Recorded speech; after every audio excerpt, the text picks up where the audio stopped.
All righty. Welcome, everybody, to the Fireside Chat with Bill Demchak, who is the CEO of PNC Bank, which just acquired or is about to acquire with regulatory approval, the BBVA, and become, Bill, is it the sixth largest bank in the United States? I think actually the fifth, but I The guess fifth. it depends what you measure by. Okay. Either way, it's a giant bank, and it's going to be very significant to communities throughout the United States and in their assessment areas, particularly to low and moderate income people. And NCRC and its members have been working with Bill for some time to get the bank and to consider going forward. What does that mean for particularly traditionally underserved people and underserved neighborhoods? Bill, who grew up in Pittsburgh and is still in Pittsburgh, although he's been to so many places in the world, you would have think one of his jobs was flight attendant, but he is. How do you know it wasn't, John? I don't actually, but what I found is, this is a guy. I've met with many CEOs over the last 30 years of different banks, everybody from Jamie Dimon to Brian Moynihan to so many different people. And, you have a lot of different experiences. And with Bill, I have to say, I was very skeptical at the beginning. I didn't know what to expect. And then Jesse and I went through a series of community meetings with him and conversations on top of those meetings. And I have to say, it was very refreshing and very encouraging to find somebody at the highest level of the bank who could talk about many of the issues that mean a lot to NCRC and to members, that he was versed in it. He wasn't constantly, like some, turning to this expert or that expert, but he was able to express what he wanted to do and who he wanted to help and why he wanted to do it. And I just got terribly impressed with his work. But Jesse set us up with his last question of Senator Brown, and I'd like to go to that, Bill, if it's all right. I was actually going to ask that at the end, but you have created this what you call a low cash mode way of helping people as it relates to overdraft fees, and I'm wondering whether one of the questions that comments that the senator made was to help people to get into the banking system, and I'm wondering how that low cash mode is going to work, and B, is this something that's going to help traditionally underserved people who are currently not part of the banking system, or even if they are, to stay in the banking system or to get into the banking system? Jeff, we're actually doing three somewhat related things at the same time. Low cash mode is kind of the coolest. I hate to use that word, but yeah, we're doing some other things. One is the bank on products.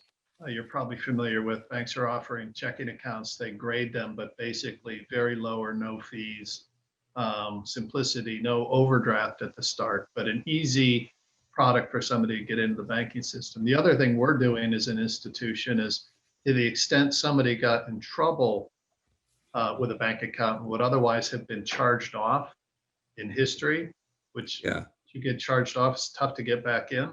We're actually talking to that client and saying, listen, the county makes us charge you off, but we want to keep you here. We're going to put you into one of these bank on products. So you're still in the system. And then finally, what low cash mode does is puts everybody in control of their own payments, so that they actually don't have an overdraft situation that would cause them to get in a bad place anyway. So I think three related things that are fantastic in terms of getting people into the banking system, but keeping them there in a way that's financially sound for them. So obviously, overdraft fees have been an incredibly profitable segment for the banking industry, and it's also been one of the those things that, for community leaders who care about income inequality and so on, one of those issues that gets stuck in our craw of the amount of money that's being made and who it's being made on. So there's been a lot of talk of different institutions who are now taking a look at the overdraft fees. You hear the Senate and others have been talking about this, and I think they're reading the writing on the wall in understanding that something needs to change. Let me ask you a question that would tell me a lot, depending on your answer.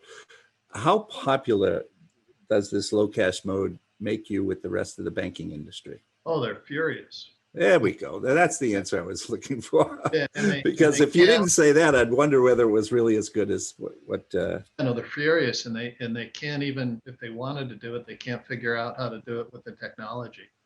Yeah. You know, John, overdraft actually has some purpose, right? There's that instance where you would rather overdraw than miss your mortgage payment.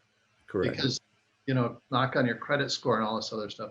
But it ought to be right in your control. You ought to say, that's my best choice. So yes, I'm going to do that. And that's what we've created. So it's they're furious that the fees go away, and then they're furious that they can't actually create the product, which of course I like. Cool. Well, hopefully most of the industry will take what you've done as a lead and not as a negative thing. So congratulations on that. But there's another little thing you did recently that's made the news, and it has to do with an 88 billion community benefits plan that the bank committed to NCRC, its members, and more importantly to low and moderate income communities across your assessment area. Why now? What other than we asked you? I mean, which doesn't mean you have to do it because we asked, but what is it that's motivating you to do this? You know, it's a confluence of events. And by the way, I'm remiss in not thanking yourself and Jesse just helping us through the process. I learned so much through all those meetings. But you know, we always talk, and it's not just words. We do it. We're a Main Street bank. We're involved in the communities, you know, where we live and work. And I think you probably heard it when we did the group sessions with organizations that were within our existing footprint. I mean, a lot of those people knew us and knew what we stood for. We're obviously entering a whole bunch of new markets that we don't know. And communities have, in some ways, similar problems, but at the same time might have unique solutions and needs. And you know, what our tour did, what you helped us accomplish, was basically bring our company to life, or a plan to bring our company to life in all these new communities where we're going to be working. When they thrive, we thrive. Yeah. And I can't imagine how difficult the process, because we would have gotten there on our own. That's what we do anyway. But you know, to have a plan, to be able to listen to all these people at the same time and figure out key themes and important voices in communities and how you react to that was great. So for the viewers, the tour that Bill is referencing is what happens is NCRC reaches out to its members and others and sets up meetings in various assessment areas. Not all the credit needs of one assessment area is the same as credit needs at others. Maybe affordable housing is more of a need in this neighborhood and our community, and small business lending in another, and in yet another, both of those. So you know, we set up those meetings, and we try to do it in a way that Bill and his executives are getting an authentic, experienced understanding of what the community credit needs are. And that's what he's referencing, and those meetings were just phenomenal. Bill, let me ask you this. What is it, what parts of this $88 billion plan excite you the most? So what is it that jumps out at you as where your own optimism, you know, starts to run away with you? Housing. Yes. You want to talk about that a little? Yeah. It was a common theme through every market, different solutions, perhaps. You know, the border communities seem to have their own challenges, you know, through unscrupulous practices of non-banks. But when I look at the wealth gap that exists in our nation, it's undeniable. I look at who we are as an organization. We do money. We're a bank, right? We can affect that. I see the problem. We have an opportunity to change it. put a plan together and do it. So when I think about what we can do in housing, and John, it's so many little things, right? It's our mortgage originators being paid salary, not commission, so they spend the time in the communities. Yeah. It's all the, the power of the finance organizations in the communities who, the word that was used over and over again was patient capital. It's the land banks. It's the advocacy we can use our voice, with politicians. And I know you have the head of the FHA. I don't know if they've been on or not. It's up to me. I'd get, for all the money the government's putting out in the economy right now, they ought to send a handful of billions every year to the FHA and let them, because they're the experts, figure out how to help distribute it. But I think we can have a massive impact on housing. I think you're onto something, because there was a time when the federal government actually played a much greater role in the production of affordable housing. Yeah. A lot of that has been delegated out of the federal government and into the hands of private developers using tax benefits and other things, capital gains reductions and things that stimulate investment in housing. And that certainly had an impact. But the question is, when you look at not just the homeless problem, but really the underhoused and dire needs for affordable housing with low and moderate income people, working class people as well. It's rather remarkable just how massive that is and how massive the problem is. And I agree with you. I just don't see how we obviously need the banks, as Willie Horton would say. That's where the money is. That's why you go there.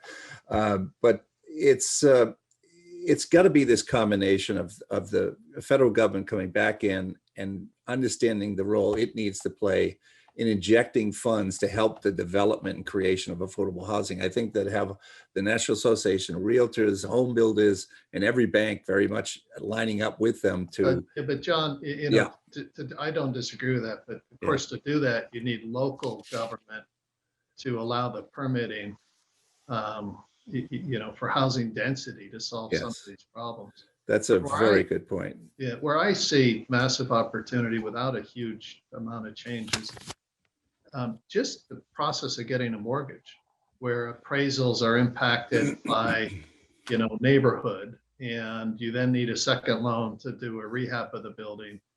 For a little bit of money, a little bit of change in the way you do loan to value for a Ginnie Mae loan, I think we could change cities around the country.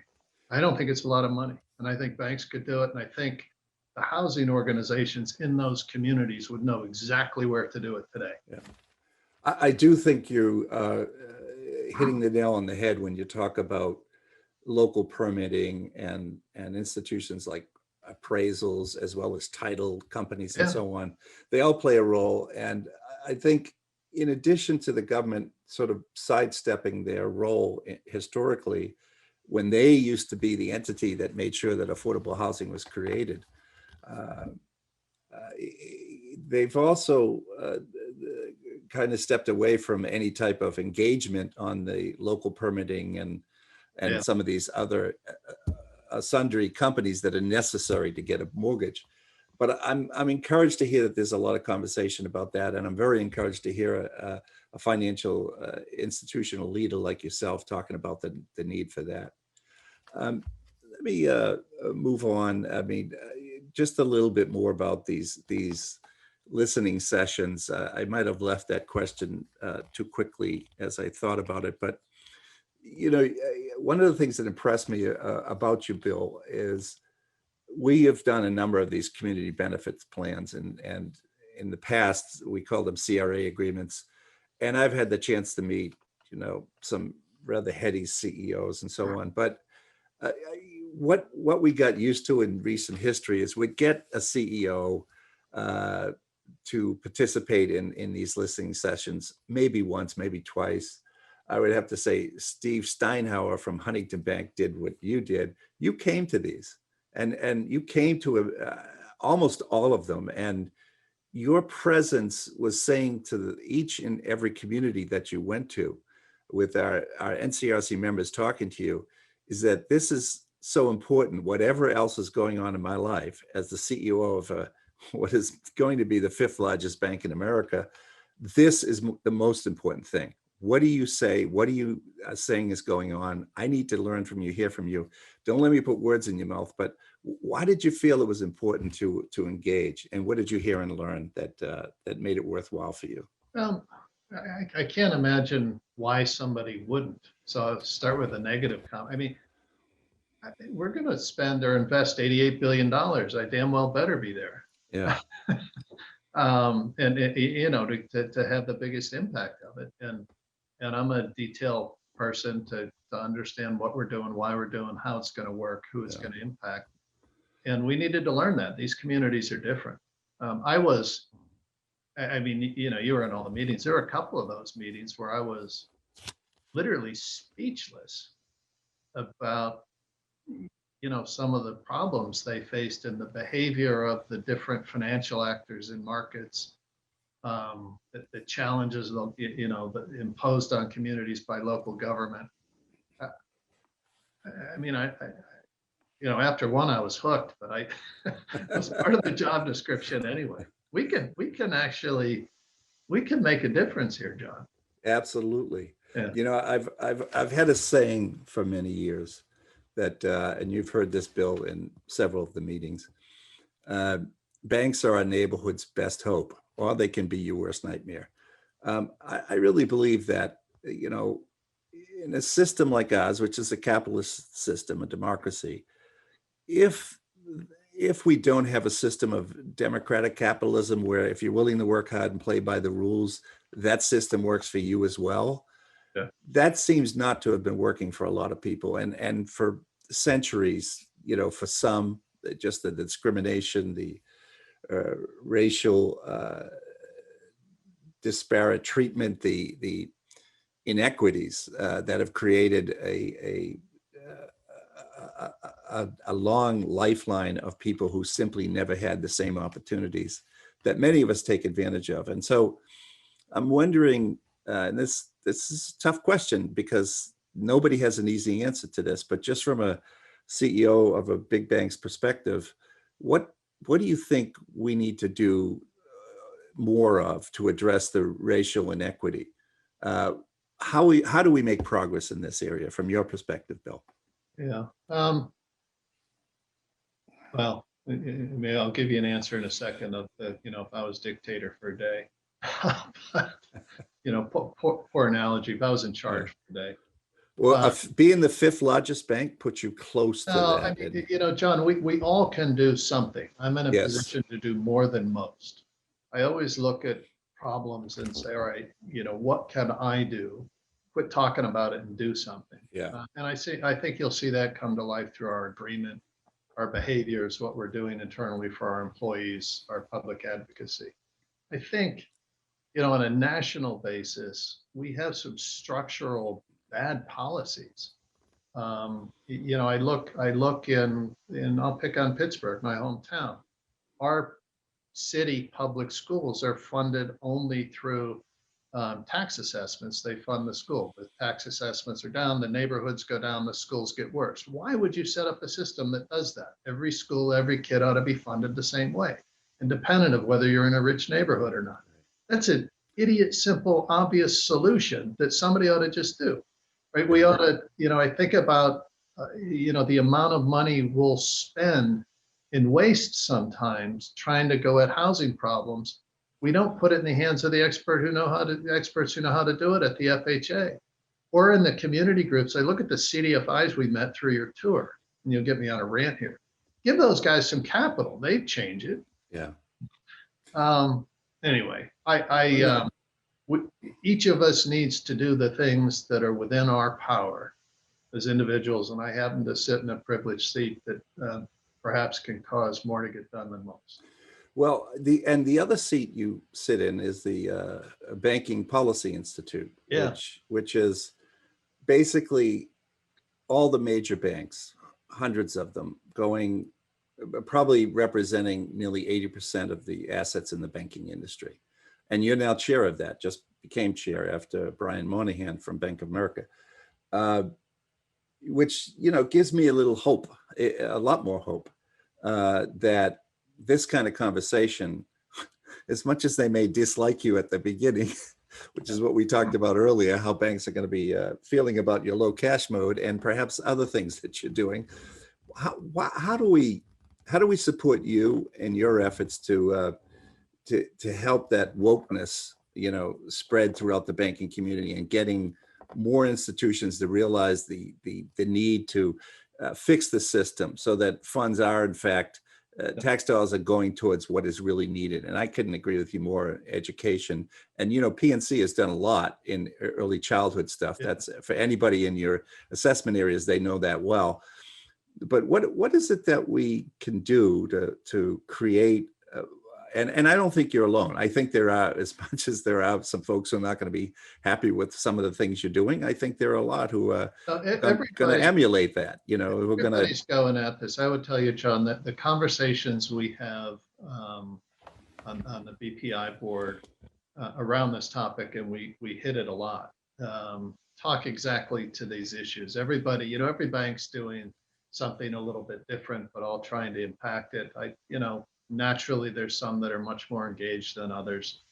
But I do think, the biggest thing that you guys can do with us, and I think, as I'm going to get maybe Jesse now, or maybe both of you, given your retirement, which I want to get to here in a second. But we're going to get you guys in front of BPI. Most people don't know that, by the way. What's that? I said most people don't know that, but it's out of the bag now. Oh, I saw it. Somebody sent me a memo. Yeah, we were giving you a heads up. That's all. Oh, I'm sorry. But now you've given others the heads up. That's okay. That's okay. I'm going to talk about that later this afternoon. All right. Well, we're going to have you in front of BPI. And Great. And I look forward to that. I think if we could get an organized voice on what to ask for, right? And we hit the T's and R's, and we say, look, this is obvious good policy for our country. And the problem is, today there's thousands of ideas, any one of which is probably a good idea, but they're not critical mass and they're not coming with one voice. And so nothing gets done. Yeah. So well, you guys can help the most. We so look forward to that. And maybe what we could do is, obviously, before we go to the Bank Policy Institute, that we spend some time discussing just that. What is the infrastructure kinds of solutions that we could offer that would have impact across the board, that everybody could understand why and get on board. So we'll talk about that. I do want to change the subject just a bit, because I know that we have a limited amount of time, but I wanted to ask you a question about the PPP process. Yep. That further confirmed that many of the small businesses, particularly the small business owners of color, are very skeptical about large banks. And it's not that we're given a blanket endorsement love fest to PNC or any bank, but when things occur like this, an 88 billion commitment to LMI communities, a low cash mode that's going to address the overdraft fees and perhaps set the direction for the industry, you want to recognize when good things are happening. And that's I think just part of the good things that are now happening and will be happening at PNC. But most small business owners, and we've even heard this at this conference, Bill, are very skeptical. What do you think the banking industry needs to do and understand in order to change that skepticism, to know that what would be the best strategies for business lending to reverse decades, even centuries of lending discrimination that would give people the idea that the bank is, if you don't mind me stealing Wells's slogan, that the bank is open for business. It's because I remember seeing a line coming out of a check cashing place, and Harvard did a study. They would ask people in that line, why aren't you going to the bank? And you could see the branch down the street. And, the basic thing was there wasn't a belief that the bank wanted their business, that they would do business with them. So there's a mindset, an experience that has to change if we are to reach folks and get them to understand, no, we're looking to make safe and sound loans to everybody and anybody who walks in our bank. How do we, what's the best strategy on addressing I that? think, I mean, ultimately it's actions, words don't matter. One of the things that became very clear to us during PPP was that we weren't prepared for clients who weren't prepared. And we learned quickly to rely on various community organizations to help clients with applications, in some cases to provide capital to other entities who could then do loans because they had the trust. So John, that whole how do we get embedded locally in a community,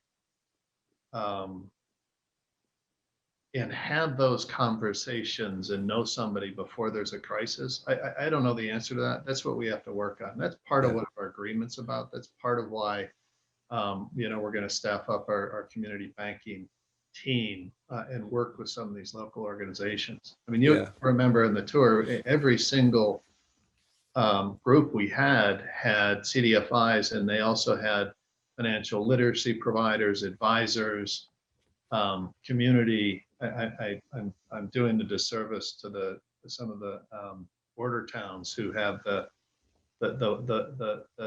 wise person that everybody trusts. What's the name of that? Put you on the spot. Colonius, No, but there's the den mother. Good. I know exactly what it is. You know what I'm talking about. Hispanic word. I do. I'll never forget that. So for us to be successful, we have to be in that conversation long before there's a crisis. It's just part of the ordinary business. Yeah.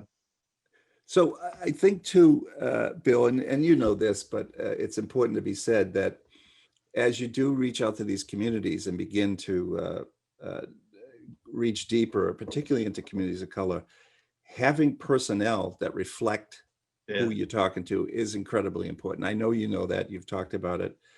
I think the other thing though, and I'm not sure we talked about this, but advertising on Black and brown owned newspapers, radio stations, where your name starts to pop up within the circles and communities of information that traditionally underserved people are able to access or do access on a regular basis. That might also be helpful. Look, I did want to, I think I'm running out of time, I'm not sure, but I wanted to first also say how delighted we are that you it's promotoris.